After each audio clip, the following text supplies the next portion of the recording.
As Japanese powerhouse SoftBank buys hometown Sprint, we wonder what it all means for our metro. We're joined by newsmaker guest Overland Park Mayor Carl Gerlach, whose city will rise and fall more than any other as a result of this deal. Gerlach is also at the epicenter of so many other news stories, from his city's recent decision to allow the open carry of guns to the ongoing saga over public art.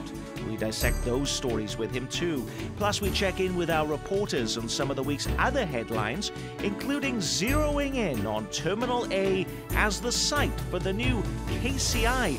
Plus, what on earth is going on at our area hospitals? Hello, I'm Nick Haynes, and welcome to the program that goes beyond the soundbite and takes you behind the headlines making news in Kansas City. Last week it was rumor. This week it is fact. SoftBank, a Japanese wireless company most of us have never heard of before, is buying up the lion's share of our community's biggest private employer, Sprint, based in Overland Park, in a deal worth $20 billion.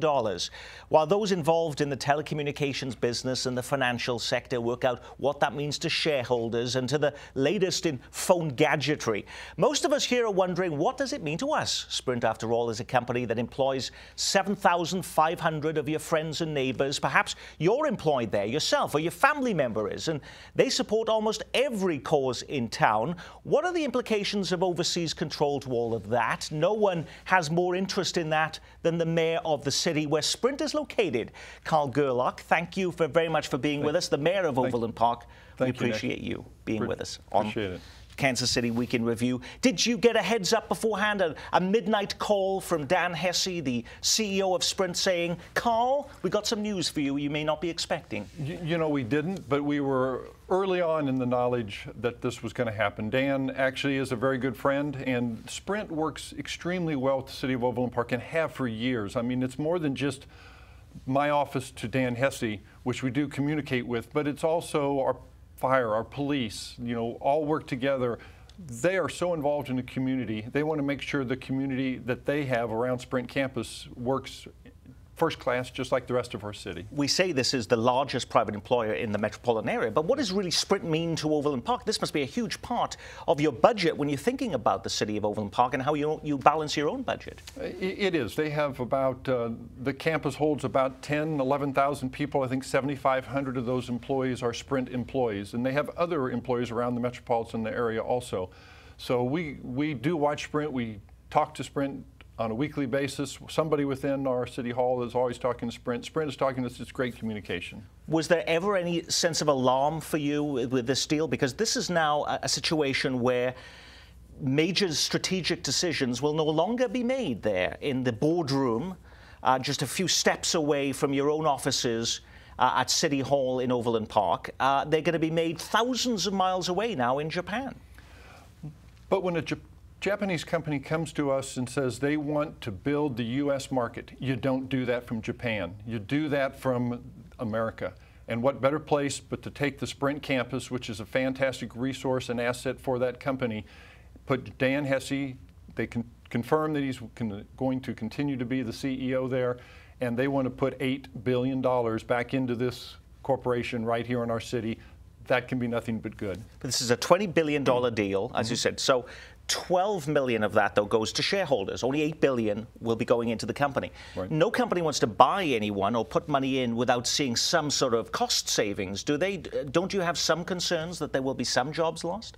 I can't see that. I can see if they're going to grow, they want to take the number 3 telecommunication service into 1 or 2 in this nation. I can't see them cutting back and doing that. They're going to have to grow it. And part of excitement that I heard was they're going to continue to use part of that $8 billion in expanding the 4G. Wireless, to me, the little I know about it, is the future. And the more they invest in that wireless, the better it is for our city and the whole metropolitan area. Now, as people drive down Knoll Avenue and see that sort of yellow Sprint sign, will they be seeing any changes to that Sprint sign, seeing Sprint Soft, perhaps, or anything like that? I haven't heard about that yet, but I'm sure we will. If there are any changes, I'm sure they'll contact But the city. you've never heard anything of that nature? No, I haven't heard that yet. Okay. What about, I mean, the Sprint is an organization, a company that actually, is involved in every single facet of life in Kansas City. They have been a very generous supporter of public television, of KCPT. But you see their logo on every single event, every single thing in Kansas City. I mean, they sponsor everything. Don't you have concerns that now they will be owned essentially by a company in Japan, that they won't be so engaged in the community any longer? They won't be supporting causes in your own city in Overland Park? I haven't heard anything about that could change. And again, Dan Hesse is a wonderful leader. He has taken that company in the last 5 years from the situation they were in and improved it dramatically. And I think as Dan Hesse still at the helm of that company, I think we'll continue to grow and continue to improve. To me, the dollars, I'm not sure how they'll invest dollars. I'm sure things will have to change some. But what's really important is those 7,500 volunteers. They so well give back to this entire metropolitan community in the hours they put back in. That is what's important, that stays, and they continue to do that. Well, you're in the news, of course, at Overland Park because of this Sprint story that's been making national and international news this week. But you're also making news in Overland Park because of this recent gun law issue.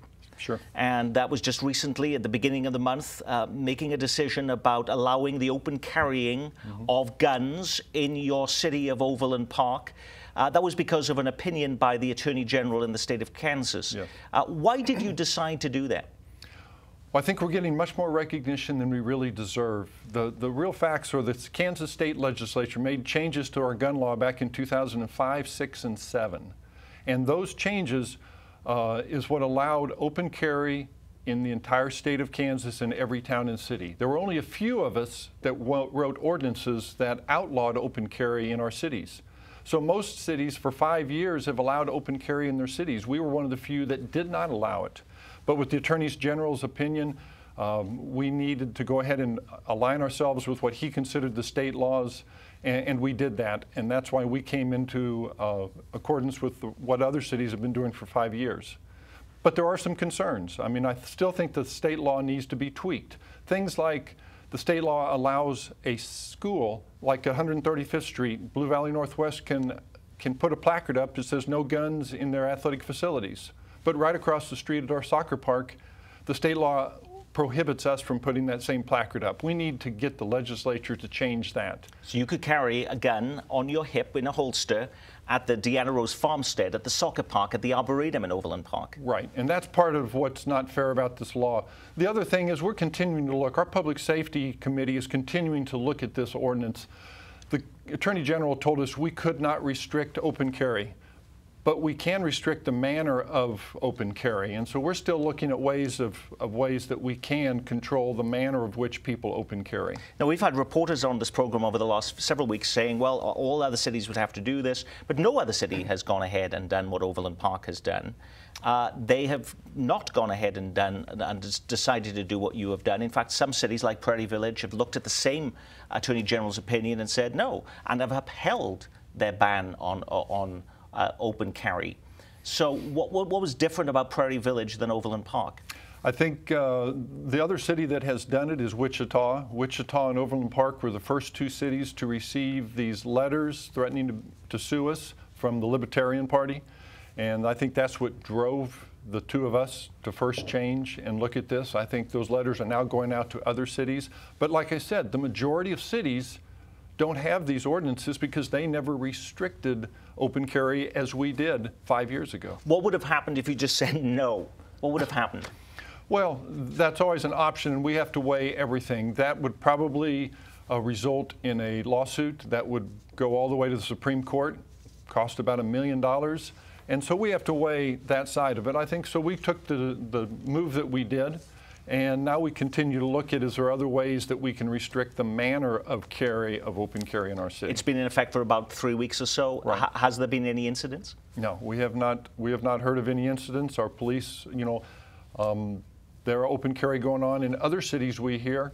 that has been going on for years, but we haven't heard of any incidents. Now, for the last 5 months, there's also been an issue that's been playing out in the headlines, fairly or not, and that involves public art in Overland Park. Yes. And that's around the Arboretum, which is in the southern reaches of Overland Park, and that sexting statue, which is the bare-breasted bronze statue there of a woman, and there have been petition drives to try and remove this from the city of Overland Park, from the Arboretum there, and now a grand jury effort to try and have a grand jury remove this from the city. But no, the city of Overland Park is saying no. Why?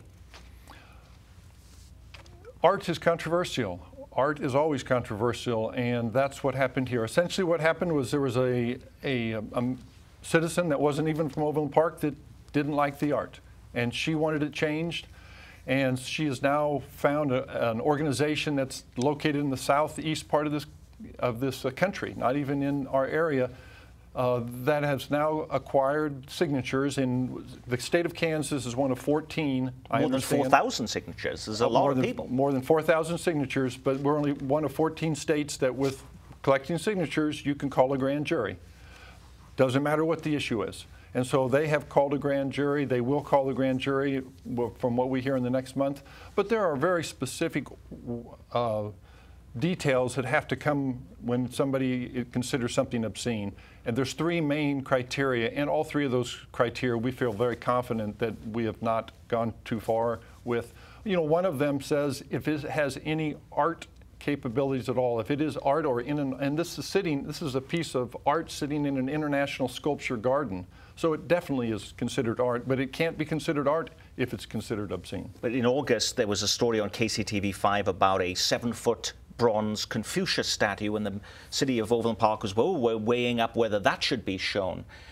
With that type of controversy going on, whether they're going to show one statue versus another, do you question why are we getting engaged in this at all? I mean, we've got so many other things to be worried about in Overland Park: economic development, jobs, cleaning fixing sidewalks, shoveling snow. Why are we engaged in public art at all, Nick Gerlach? We totally agree. I mean, we would like to spend more of our time in economic development, but of course, we deal with the issues that are brought before us. The Confucius statue really didn't have anything to do with obscene. It was more if it was a religious symbol, and the city government cannot get involved in religious symbols, so that was the reason that was considered. But let's look at another piece of art. Controversial, 119th and Metcalf, Shim Sham Shammy. People love that piece of art. I tend to really like it. My wife looks at it. Other people look at it and say, that's blue potato chips. What are those doing there? It's always controversial. And so as that's controversial, any kind of art that is put out there, but to me it brings the community together. The cultural side, when we look at other cities that ranked, we were rated as the top 10 city in the nation this year by Money Magazine. The #1 city was rated, and they talk about one of the things that set them apart was their culture, their dedication to culture, their arts, and those are the things that cities that really are rating high in our nation as the top cities put together an entire, it's more than just economic development, it's more than just art, it's a lot of things, public safety. Well, speaking of culture, what happened to bringing all of these exhibits from the American Museum of Natural History in New York to Overland Park? Didn't we hear about this huge museum that was going to be coming to 135th and Knoll? Yes. Called the Prairie Fire Development, that was going to be bringing like a night at the museum experience there. Whatever happened to that? We've talked about that for years on this program, and we've never seen any of these dinosaurs come. The dinosaurs are on their way. They are? And I can assure you of that. It has one more hurdle to get by, and that's a vote next Monday by the council. The council is considering everything right now. Basically, it's been around for 2 or 3 years, as you mentioned. The economy, it slowed it down, but Fred Merrill and the American Museum of Natural History still have a contract. From what I hear, that if the council approves on Monday night some of the bonds, they will go out and sell their bonds that they need, and once that is done, they will probably break ground this December. So we might see those dinosaurs after all. The dinosaurs, the first buildings will open fall of next year, and then the museum will take about 1.5 years to build, from what I understand, and you'll be able to see those dinosaurs in about 1.5 years. The Mayor of Overland Park, Carl Gerlach, thank you so much for being with us on Kansas City Week in Review. Nick, thank you very much. A look at the week's other headlines with our reporters coming up next, including some fresh developments about the future of the existing KCI airport, but is the news terminal? You're watching Kansas City Week in Review.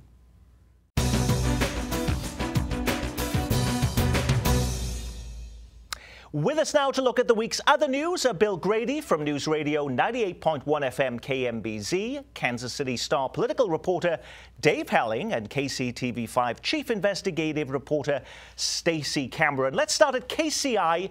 Terminal A wins hands down. Kansas City Aviation Director Mark Van Loo tells a City Council committee this week as he summarizes months of studies and planning geared towards transforming Kansas City International Airport and moving away from the current three-terminal design. And can this be correct?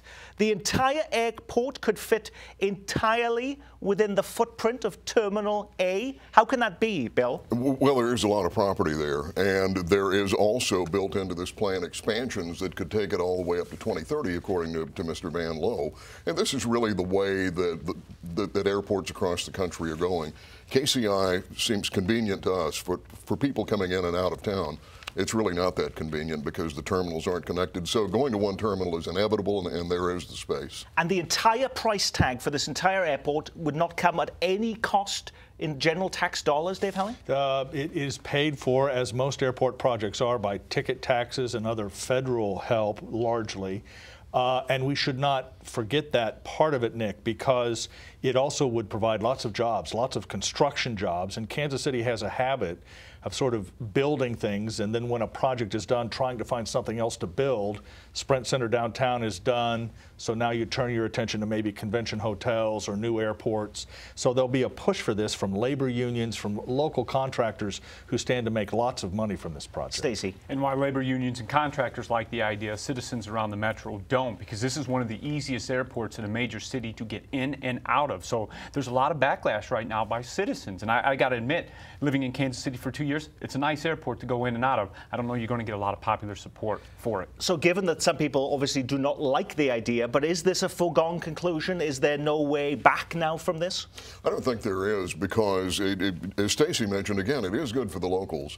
But for folks that have to make connecting flights, you got to go from one terminal to another. There's really not a direct way to do that. The security costs here, and this is where the federal government comes in, are astronomical compared to airports that have one big central terminal. So there's a big financial incentive and a discomfort factor for folks that use the airport as well. And the airlines. The airlines want a one terminal setup because it would be more convenient and cheaper for them. So I think while Stacey is right, most people in Kansas City oppose this. The people of Kansas City really don't have a huge voice in this decision, it seems, going forward. And the aviation director is saying they would lose airlines as a result. He claims we have lost some international flights.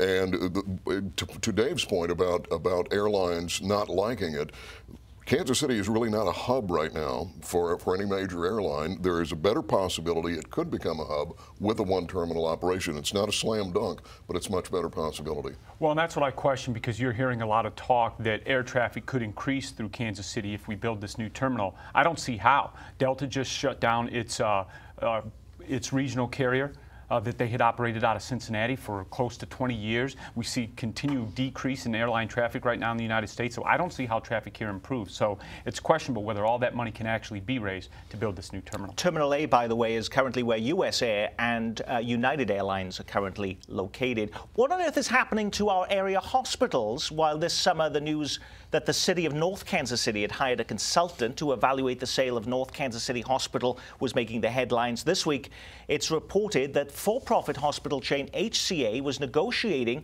to take over St. Joseph Medical Center in South Kansas City and St. Mary's Medical Center in Blue Springs. The potential sale of St. Mary's alarmed some community leaders in Blue Springs who expressed concern that HCA was looking to buy the hospital only to close the facilities. What's behind that concern?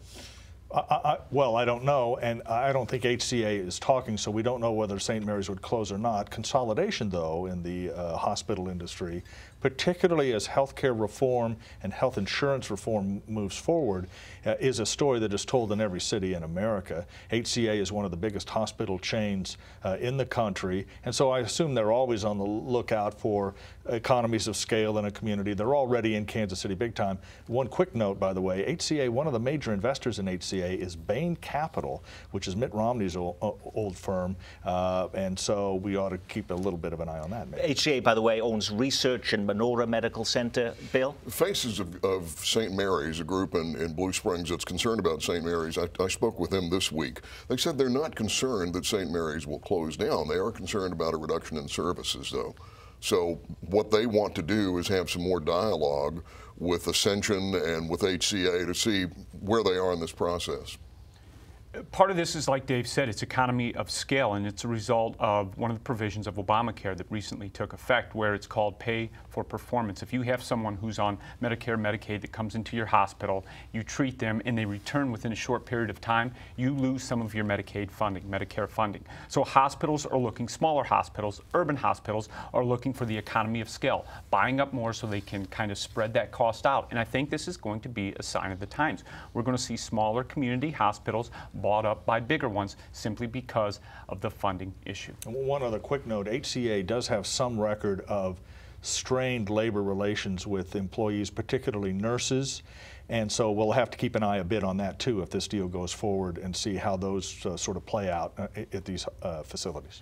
Well, this week marks a year on the job for Kansas City, Missouri Police Chief Darrell Forte. It seems hard to believe, though, it's been a year. What's the verdict thus far, Stacey? Well, he gives himself a B-, and I think that's probably a fair grade. I think we have to reserve really our judgment, though. This is a career Kansas City police officer who ascended through the ranks, and he's bringing in some new and controversial ideas, hot spotting the policing, where he is trying to bring community-type based policing relationships between people who live in these neighborhoods and the officers to inner city neighborhoods. And I think we have to wait to see if these things are successful. And he has had a lot of pushback from some of the upper brass when he came into this police force and shook things up. I think we're moving in the right direction, but I think we have to reserve judgment. Bill?